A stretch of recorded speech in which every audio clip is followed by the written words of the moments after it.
The real you. Vita looked up through her eyelashes at the man in front of her. She appeared even more vulnerable to him than she had a moment before. A quick smile crossed her lips and she melted away any resistance inside him daring to hold her back. She pulled her white, blonde hair tight against the elastic at the nape of her neck. "Can you show me how to do it one more time?" she questioned Royce, the large man who loomed in front of her. He was only a few years older than her. Her size was insignificant compared to his, which made him feel much older than her 16 years of age. His lips spread over his face in a grimace. Royce wanted to tell her no, yet Vita always had a way of melting his resolve. He was handsome if someone was to overlook the scar embedded sideways over his nose. "It's been over a year, Vita. If you haven't improved by now, then you aren't going to." Her eyes were quick to fill with frustration and tears. It was a tactic that had worked on Royce for longer than he cared to admit. He lunged at her again. His hand connected with her ribcage. He followed it with a quick drop to the ground where he knocked her off her feet with a swipe of his leg.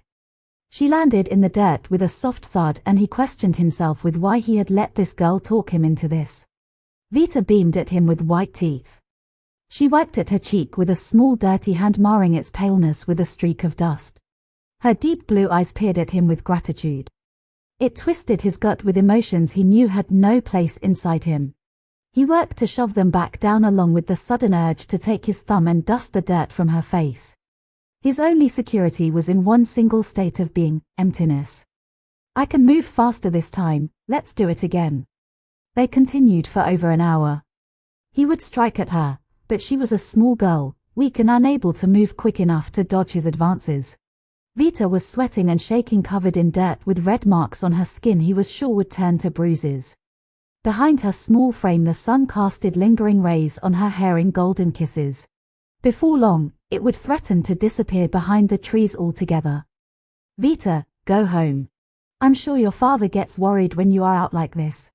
Stop coming here." Her eyes flashed with an emotion he couldn't read before she threw that smile at him again. The one he tried not to soak in for too long. It was a bit late for him, however. Her pink lips haunted the back of his eyelids.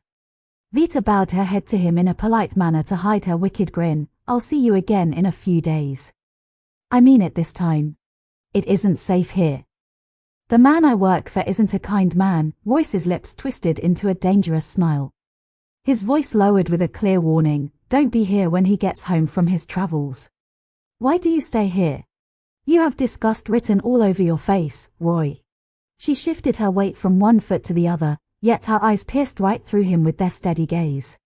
"Why work for someone you detest? I can't understand it." Her words took Royce to a place in his mind he wished he didn't visit as often as he did. A place where he was a young boy holding a gaping wound over his nose. Blood poured into his hands and wicked dark eyes gleamed back at him. "I'll set them all free if you promise to never leave my side." The memory resurfaced his unhealed wounds. "You don't have the capacity to understand. You are only a child." A flicker of what could have been anger danced over Vita's face. It was there for only a second before she replaced it with her usual carefree smile. "I am only a child. That's right. How could I forget?" He watched with a throat full of guilt as she dashed down the road towards the rural part of the city. Her feet were bare, and her clothes were filthy. Her hair in its most natural state was almost white, but he could tell it looked like she hadn't washed it in some time. It was obvious she came from the skids, the poorest part of Rojo City. He kept indulging her because he, too, was once a poor kid from the lower city. Still, he needed to put a stop to this. His master was a dangerous man. It wouldn't be wise to let him catch wind of her. A small blonde thing disappearing and reappearing from his estate. He was the type who took beautiful things and twisted them into vile creatures for his own amusement. Shame burned at the center of Royce's gut when he dwelled on his lack of self-control. All traces of it vanished when she drifted into his world despite his attempts to hold on to it. Although Master Urim hadn't been home for 2 years, he knew he shouldn't have let Vita come there to play. Shady establishments were no place for the innocent. Vita landed in her small one-bedroom hut with a groan. She felt every single hit Royce landed on her. It was a dark room she called home. The autumn air wafted in through a hole in the wall she used as a window. The breeze from it hit her cheeks and cooled the sweat coating her forehead. It was empty inside. Yet, she didn't mind it anymore.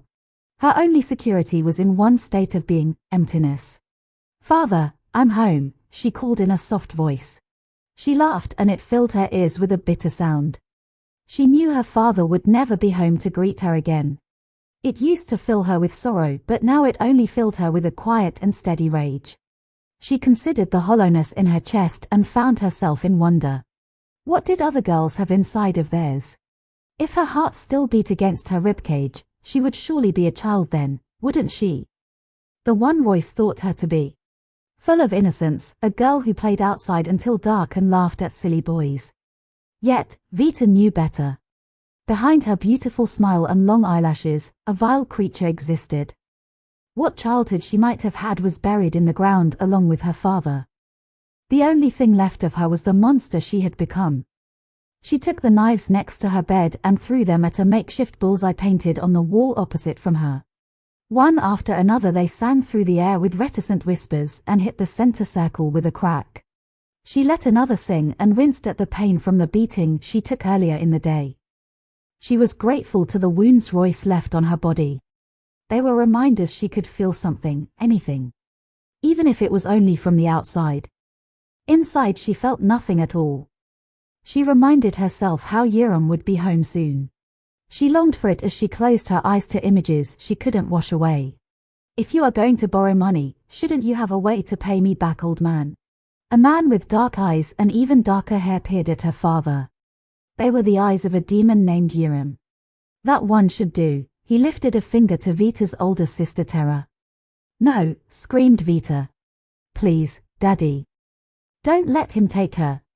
Her father lay in a bleeding mess on the dirt floor. A horrible laugh crawled from Yiram's chest and echoed in the halls of Vita's mind where it would never leave. Tara struggled against Yiram until he connected his fist with her abdomen. Her angelic face twisted for a moment with pain before she crumpled to the floor. "Perhaps one daughter isn't enough. Should I take both?" He kicked at Vita's father until he rolled onto his back. A wound bled heavily from his head, and he let out an awful moan. Silent tears ran down Tara's cheeks. "I'll go with you," she whispered. "Please let my sister stay." Yiram crossed the floor until he stood in front of an 8-year-old Vita.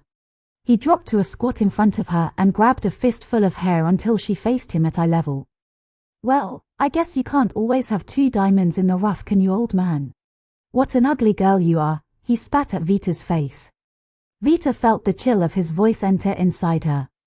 Her limbs grew numb with the coldness escaping from his words. He let out another laugh and it hollowed out her chest, leaving her empty inside. "I'll be taking your sister to a new home now. Don't worry, she will be very looked after." His smile spread slowly from one side of his face to the other. Vita couldn't believe such a beautiful man was capable of such wicked things. "Be a good girl and look after your father for me." In moments, Vita found herself alone in a dark room. The one she called home. The sounds of her sister's quiet cries no longer disturbed the silence of it. Her head fell on the chest of her father. She noticed with a slow blooming horror in her gut his chest no longer rose nor fell. "Daddy," Vita sobbed. "Daddy, don't leave me behind too." Days passed and Vita reappeared like she always did. She scaled the gate to the mansion and landed in front of Royce, where he met her with a look of annoyance. "I'm sure I told you not to come back." An unfamiliar emotion clawed at Royce's chest at the sight of Vita. She was tidier than usual. A pair of light brown boots laced over her feet and climbed up her calves, and her pants clung to her small frame. Her white blouse glared at him unbuttoned in a way he couldn't ignore. She was a woman. Panic settled inside him. If Master Yiram laid eyes on her, he wouldn't let her go. "Vita, go home," he said in a quiet voice. "Now." She smiled at him, but her soft smile didn't appear so innocent anymore. She tossed her head to the side, sizing him up, and waves of white hair washed down her back. Her blue eyes, always so steady, stared at him until the air around him grew cold. "Roy, you are always looking out for me. Tell me, who is it that watches out for you?" She spoke with any icy tone he had never heard from her before. Faster than he ever could have anticipated, she lunged at him. Her fist connected with his side with a white-hot pain and strength he didn't know existed inside her. She dropped to the ground and in one swift kick she knocked him from his feet. He hit the dirt below them with a heavy thud, and before he could recover, Vita was on top of him with a knife at his throat. "This is nothing personal, I like you well enough." A grin played at her lips, but her eyes were those of a killer. "Let's talk about your master. He's here now, isn't he?" Vita had spent so much time cultivating a character for Royce so he would let down his guard for her. It was a pity to shatter it, but what choice did she have? "Who are you?" Royce questioned before he threw her to the ground. She was on her feet before he was. "I gave you a chance because we're friends, but you didn't give me the answer I wanted." "How disappointing, Roy."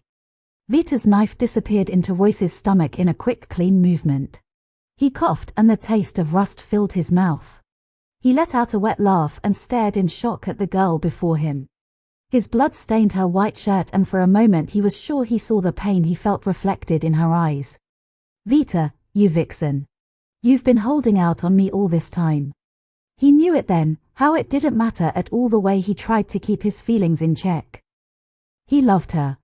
When did the sweet girl who always snuck onto the estate to train with him turn into someone capable of this? Royce decided then, she was always capable.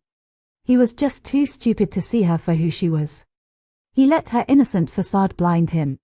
Vita left Royce holding his bleeding stomach against the black iron bars to the mansion. The one he swore to his master he would protect. She hushed the guilt as it fussed against her insides. He would have killed her first if he knew what she was there to do. Beautiful men do wicked things, and Vita never trusted a pretty face. Not even one with a scar. She made her way to the front doors, where she met more men working under Hiram. She made quick work of their necks with a knife she pulled from her boot.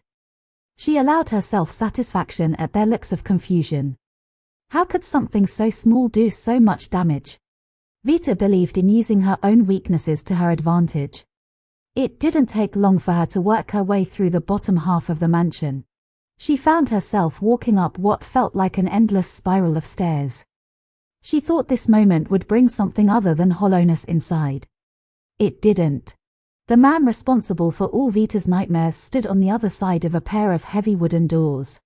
She pushed them open and watched as he turned to face her. There was no recognition in his eyes as he drank in Vita's face. Only a sick and slow curiosity which bled from him like sap bleeding from a tree. "Did we have a prior engagement?" His voice made her skin want to crawl from her body, but she steadied herself. "Where is my sister?" Hiram studied her face, white hair and the face of an angel. "You must be the little sister of terror." He saw the minuscule flinch on Vita's face and his lips broke out into a delighted smile. "I made a terrible mistake not taking you before. What a sight you are. Even underneath all the blood you are an unmistakable beauty. The timing couldn't be better, you see. Your sister, she's already dead." The words didn't hurt Vita as much as she thought they would. Part of her knew better than to expect anything different. It also gave her a reason not to hold back. Even so, she noticed in horror no matter how hard she wanted to move, she couldn't. She was 8 years old again, looking into the eyes of a black-hearted demon. "Be a good girl and look after your father for me." Vita's legs trembled while she gripped the knife tight in her fingers. "Move," she told herself. Yet her body had divorced her mind and left her abandoned in front of the man she wished to kill. He closed the distance between them and brought gentle fingers against her cheek. He leaned his face against hers and whispered in her ear, "Look at how your legs are shaking. Did you come all this way to take my life?" He slid his fingers down Vita's back like he had all the time in the world. She meant to scream or threaten him or make any sound at all, but her throat betrayed her with silence. The sound of a loud crash drew their attention to the door where Royce stood. His eyes, which always held softness for Vita, stared at them with a menacing glint. She wasn't surprised, she did stab him after all. The large man loomed in the doorway, and despite the wound to his abdomen, he was dangerous. Vita had known he was all along. His eyes raked over Hiram's fingers as they touched Vita's back. "Royce, don't tell me this girl managed to land a scratch on you." Hiram let out a hearty laugh. The sight of Royce woke something inside Vita. She wasn't a small, frightened girl anymore. She had spent the last 8 years training for this moment. She lifted the knife to Hiram's chest and lodged it there. She watched as he sank to his knees. The last thing he saw was an angel's face in an ocean of blue eyes where no mercy existed. Royce stared at Vita like he had never seen her before. She searched his face expecting anger or malice. She only found an unmistakable sense of relief. Several moments passed before he spoke against the silence. "What a fool you made out of me, Vita Tiratoga." He laughed and scratched at the back of his head with a shy glance at her. "I don't know the real you at all, do I?" She met his laugh with one of her own, breaking the tension in the room. "You don't." His face sobered for a moment. "Don't stab me again for saying this, but if it's all right with you, I'd like to."